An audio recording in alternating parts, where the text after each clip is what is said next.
All right, everybody, welcome to the show. I hope you had a happy and healthy new year. But as you're about to see, as soon as it turned to 2024, I looked at Crystal and I said, I'm terrified of this upcoming year. And I think any reasonable person would be exactly that. So we got a lot of stuff to cover today. Happy to be back doing some shows for you guys, some proper shows for you guys. So we're going to talk in a second. The U.S. has now sunk some Houthi ships and killed at least 10 Houthi fighters.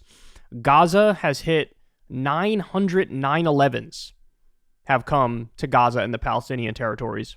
Then we'll get to Japan with their New Year's earthquakes and potential tsunami. That is terrifying and ugly. And later on, we'll talk about how Russia and Ukraine, that war has now ramped up, and there's a whole new spree of violence that's occurring.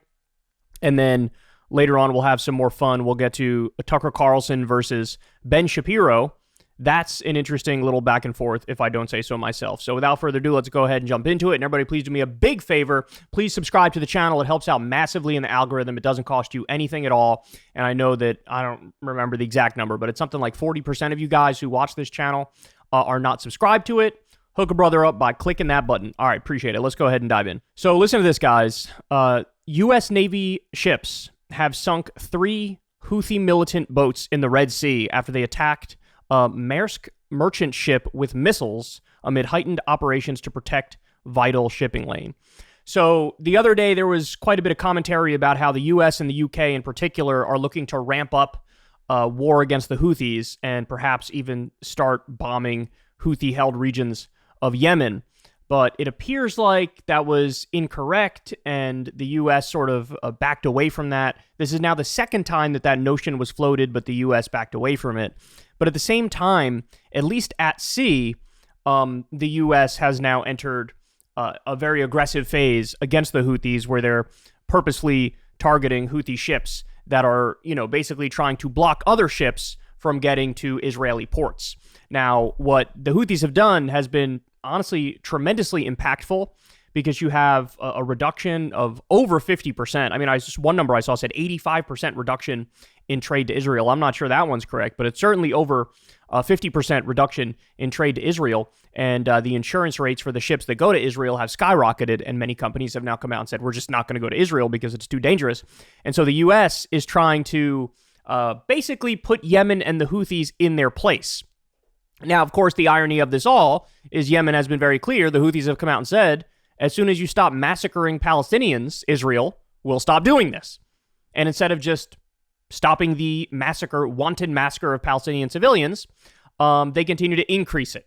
And so the U.S. is now doing Israel's dirty work, and this is an instance where I believe it was over 10 Houthi fighters were killed and 3 Houthi ships sank as a direct result of a U.S. attack. So more on this here. We have shipping giant Maersk halts all Red Sea voyages. Maersk reportedly will suspend Red Sea operations for 48 hours following Houthi attack on their ship. Decision comes just 5 days after resuming voyages in the region. U.S.-led coalition intervened and sank 3 ships, preventing further escalation after the initial attack. So this is interesting because the U.S. had to convince them not that long ago, like, no, it's safe. We'll make sure it's safe for you to go to Israel. Then they go to Israel, they get attacked, and they're like, all right, we're canceling it again. So in other words, this U.S. coalition that's trying to, protect that route, they weren't very successful, and now we're all out in a hot war at sea with Yemen's Houthis. So now we also have some movement on the Hezbollah front. This is actually pretty terrifying. There's an official Hezbollah statement where they say, quote, "We have made our decisions to be in a state of war."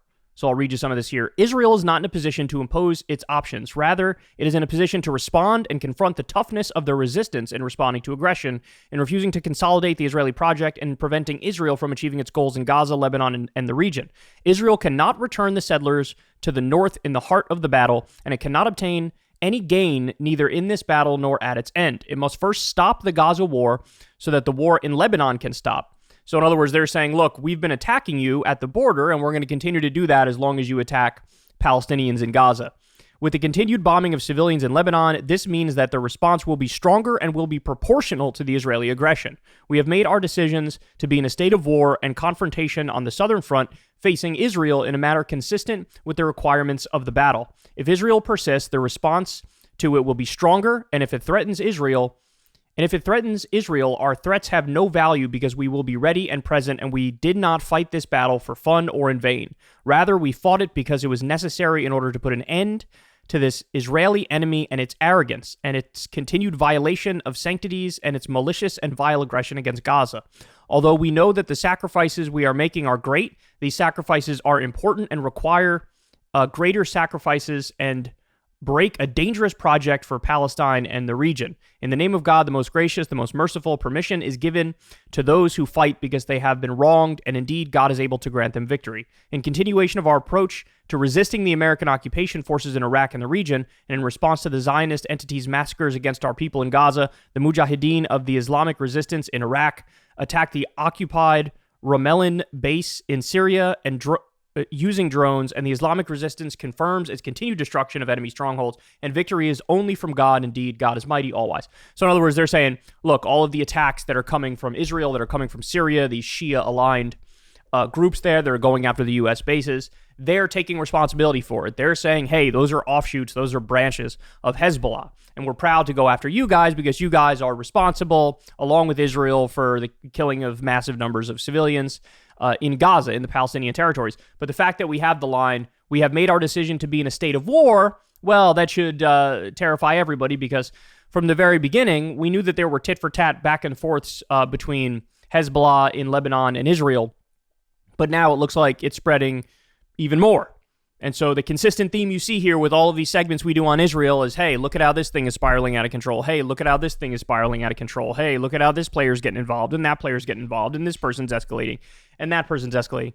And that's where we are. So right in line with that, we had this as of this morning, breaking intense Israeli bombing in southern Lebanon reported. Now, by the way, Israel had also told Hezbollah, you have to move back 6 more miles from the border. They told Hezbollah you have to do that. And if you don't do that, well, then all bets are off, and we're going to take your continued insistence on staying where you are in active aggression. And so is this linked to that? I don't know. But as you all know, there's been many reports from early on in this that a lot of the bombing that's happening, even in Lebanon, is targeting civilians. It's targeting civilians. All right, so then we get this. This is really interesting from Islamic World News. Iran's hypersonic breakthrough. Iran unveils Fatah 2, a hypersonic game changer with Mach 15 speeds, challenging US's X-51. Fatah 2's unique liquid fuel rocket tech sets a new standard, bypassing the ramjet engines of its American counterpart. This is a major leap in missile technology, signaling a shift in global military power. So this is basically Iran is coming out and peacocking a little bit and trying to be like, hey, man, don't mess with us. We got stuff you don't even know. We got stuff you don't even realize we have. We've got stuff. You guys have no idea what the consequences of your actions are going to be if you come after us. So this is them effectively. I think this is an attempt to try to do some sort of deterrence because we saw what Israel did the other day. They killed a top Iranian commander who was in Syria.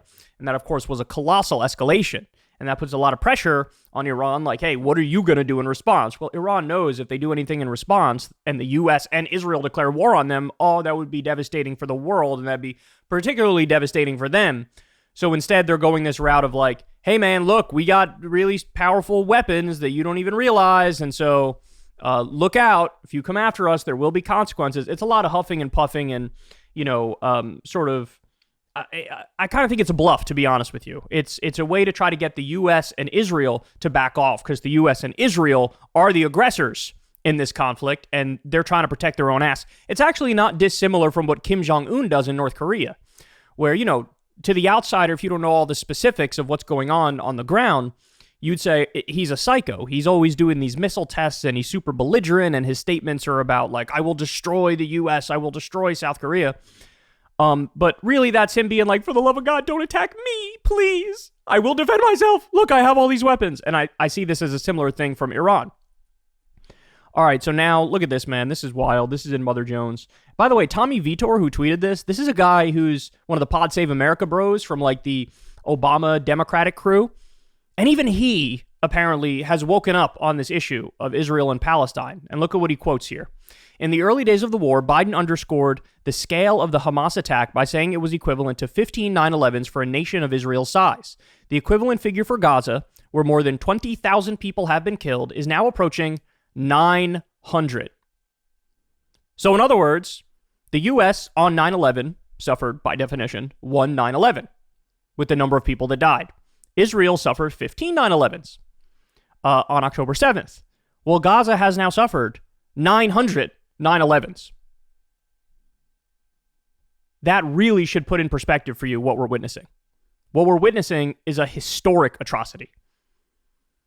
Especially, again, with the purposeful targeting of civilians. And if you think that's not happening, you are so naive, it's laughable. Because if they weren't targeting civilians, they wouldn't have announced a total siege on over 2.3 million people. They wouldn't have bombed every single kind of civilian infrastructure you can imagine. All right, so let me give you guys an update yet again. Now, this one is from December 30th, so it should be either maybe today or tomorrow where new numbers come out here, but we've now crossed the 30,000 dead Palestinians mark.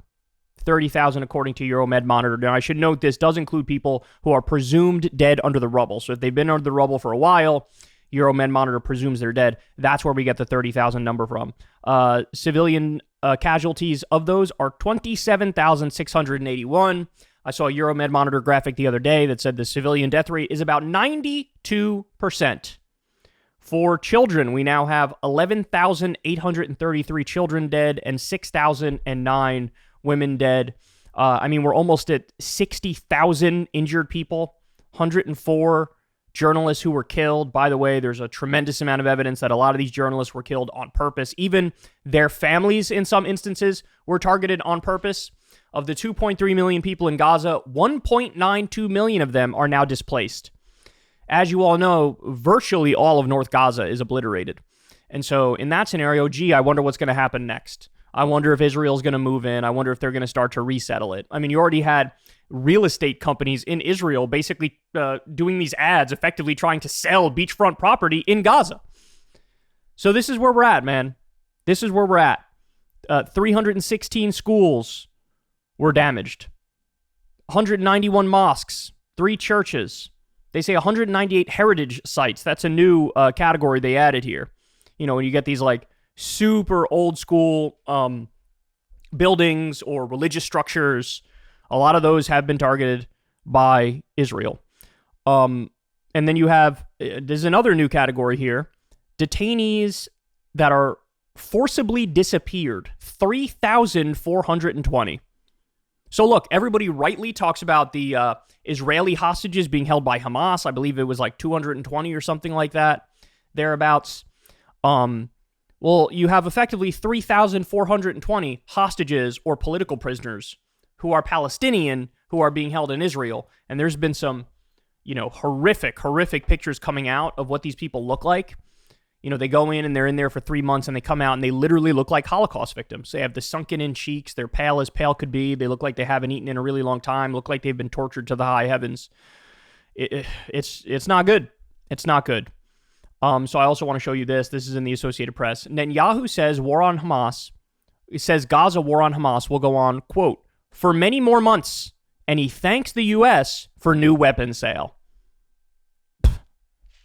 So this is what you keep in mind the next time you have the U.S. virtue signaling and wagging their finger and pretending like they're so concerned about the specifics of how Israel is doing this and the hunt for Hamas. Please, you must be more specific. You must be more humanitarian and nice in your bombing campaign. Next time you hear them say that, remember this. Netanyahu is declaring this is going to go on for many more months, and I want to thank the U.S. for giving me more weapons. So in other words, these are accomplices that we're talking about. Regardless of what they say in front of the scenes, behind the scenes, it's a total green light for a barbaric, savage slaughter fest of innocent civilians. So we have yet another journalist who was murdered by Israel. Narmeen Habush lost her life along with her baby and mother in an Israeli attack on her home in Gaza. So now they say this is 106 journalists who are killed. 106. Dr. Saeed Al-Zubda, the president of the University College of Applied Sciences in Gaza, along with his wife and children, were killed by an Israeli airstrike targeting their home. And there's a good point here. Almost all the universities in Gaza destroyed or damaged. A huge amount of students and academic staff killed. The erasure of Palestinian higher education is part of the genocide and does not stop. Universities abroad must act and cut their ties with Israeli academic institutions. This is like Rafat al-Arir, who was killed recently by Israel as well. Again, I mean, at this point, if you think this is accidental, if you think this isn't purposeful, I have a bridge to sell you. So then we get this. I'm going to play this video for you in a second. Why are Palestinian civilians... This is from Kenneth Roth, who's the former executive director of Human Rights Watch. Why are Palestinian civilians in Gaza so desperate? The UN says that 40% are at risk of famine due to Israel's siege, its collective punishment of civilians, a war crime. So, just so you understand, the siege is still ongoing. They're still doing a total blockade, a total embargo, no food, no fuel, no water, no electricity. And now you have, let me repeat that, 40% of Gazans are at risk of famine. There were reports only a few weeks into this that some people were drinking seawater in an attempt to survive. Well, what on earth do you think is happening right now?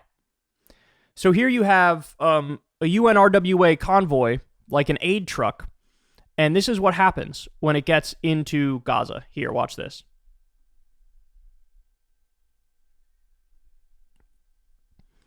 So that people are literally, for those of you who are just listening podcast style here, the people are literally like climbing all over the aid truck in a desperate attempt to make sure that they can get some flour, to make sure that they can get some food. And you have, I mean, it looks almost like, this is like what a Beatles concert used to look like, right? You have people shoulder to shoulder in the street, a line as far as the eye can see, and they're all desperate, and they're all starving, and we're all just sitting here watching it. Again, I mean, the biggest realization for me watching this conflict is the simple reality that it's not even the case that we have human rights and international law, and it's like sort of unfairly applied, right? And, you know, hey, there's favoritism, and sometimes some places get away with a little more than other places because of, you know, how close they are to power centers in the U.S. That used to be my thought. Yeah, international law exists, but, you know, it's sort of shoddy, and there's loopholes, and, you know, that's a problem. Well, no, it turns out the reality is international law and human rights are just fake. They're just fake. In other words, you get a complete and utter and total pass to literally carry out a genocide if you are an ally of the United States of America, who is currently the world's sole superpower with the world's biggest military. But if you're an enemy state, if you do 1/10 what Israel is doing, oh my God, they'll be crowing, they'll be shrieking and saying, you know, we need regime change, and we need to punish you, and we need to uphold international law and the rules-based international order. And it's fake. It's totally fake. It's applied, selectively isn't even the right word. It's applied absurdly and comically. And so that's why Israel largely gets away with everything that they're getting away with here. Now, by the way, there is reporting, though, that South Africa's action that they took, they're basically trying to do genocide charges at the International Court of Justice, the highest UN court. And apparently, internally, there are some reports that Israelis are kind of shook, because they released a bigger report and like, hey, here's why we're doing these charges. Here's the evidence, so on and so forth. And there's even a portion of it where, like, they lay out in crystal clear terms, top Israeli officials, with the intent to commit genocide, where they lay out very clearly, yes, this is what we're doing, and here's why we're doing it. Now, they've had no accountability and no consequences for their actions for so long that they just say it oftentimes, what they're doing. And they don't realize how vicious and atrocious they sound. And so when you look at, here's all the comments from all the top Israeli officials, and because usually the hardest part to prove for something like a genocide is intent. But with Israel, that's actually relatively easy. So apparently some of them are actually kind of shook behind the scenes. So I thought this was interesting here. The UN General Assembly should suspend Israel like they suspended apartheid South Africa in 1974. At the time, the U.S. unsuccessfully challenged the ruling, which was also opposed by Britain. There is a precedent. It can and should be done. And then sharing this article here from the New York Times, South Africa is suspended by the UN Assembly 91-22. November 13th, 1974. So, by the way, I had no idea about this. And I find this very interesting. It's certainly one thing you can try to do to isolate Israel and attempt to hold them accountable. But look, I mean, I said it before. We are well past the point of like, hey, the U.S. should cut off its aid and the weapons to Israel. That must stop now. Number one, like, of course that must stop now. But number two, we're way past that. We're at the point where it's like you have to sanction the top Israeli government officials, not just the illegal settlers in the West Bank, which Biden did, which was like a little thing he tried to do to get everybody off of his ass when they were criticizing him for backing Israel too much. You need to sanction top Israeli government officials. You need to bring them up on war crimes charges. You need to, like, cutting off their money and their weapons is like step one of like 12 steps. And we're way beyond that. If Israel was any other nation, if they were an enemy nation to the U.S., we would already be having the conversation about, you know, removing them for good, regime change, locking them up at, you know, for the rest of their lives because these are vicious war criminals. And if I'm being honest, that's where all the top Israeli officials belong. They belong locked up for life. We need to uphold the Geneva Convention and the Nuremberg Tribunal and international law. This stuff needs to matter. It needs to matter. Or else it's total wild, wild west, which, by the way, that is what we're living in right now. Complete and utter wild, wild west. It's like we never had the Geneva Convention or the Nuremberg Tribunal or any international law or human rights conceptions. All right, look at this one. The Israeli military persists in violating schools converted into shelters for displaced people in Gaza. Euromed documented Israeli forces raid on Al-Rafi school in northern Gaza. Males as young as 15 were detained, stripped down, and taken to unknown locations. Israeli forces target shelter centers, many managed by the UNRWA and bearing the UN logo. These attacks, ongoing since the start of Israel's genocidal war on Gaza, include aerial and artillery bombardment, resulting in hundreds of civilian deaths and injuries. In a testimony to Euromed Monitor, an elderly man called Youssef Khalil said two Israeli soldiers opened direct fire on his family in a school classroom before detaining him. After he was released, he discovered the decomposed bodies of his family in the school. Stop and think about that.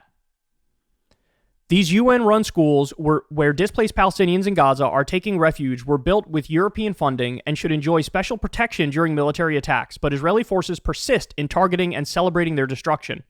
Euromed Monitor calls for an urgent international investigation into the Israeli army's violations, including extrajudicial executions, arbitrary arrests, torture, and the destruction of schools. Impunity and international silence contribute to these war crimes. Israeli forces turn UN-run schools, shelter centers, into settings for brutal crimes against civilians. So there you have it, man. Now, I give you all that, and I wanted to end on this one right here. According to Israel's Channel 12, Tony Blair is going to head a team on voluntary evacuation from Gaza. So in other words, the plan that Israel said from day one that they have. We want to do voluntary relocation. You know, we want to move Gazans into a place that's more safe for them because we're so humanitarian. So maybe a tent city in the Sinai Desert in Egypt. Maybe they get sent to various countries around the world and you put 100,000 here and 200,000 there or whatever it may be. This is what Netanyahu has been saying from the very beginning. This is our plan. This is what we want to do. And the U.S. was pretending like that's not actually what they want to do. Because the U.S.'s idea was bring the Palestinian Authority into Gaza, have them run it. They push out Hamas. And, you know, that would effectively be the end of it. That's what the U.S. wanted. Netanyahu and the Israeli government said, no way, not a chance, not a million years. So instead, they're like, here's our official plan in great detail to ethnically cleanse Gaza. And now you have Tony Blair, who's going to head the team on voluntary evacuation. Okay, just so everybody understands, Tony Blair was the British Prime Minister during the Iraq War. He was Bush's lackey in the UK that would go along with whatever George W. Bush wanted. So this guy already oversaw some of the, worst crimes of the modern era.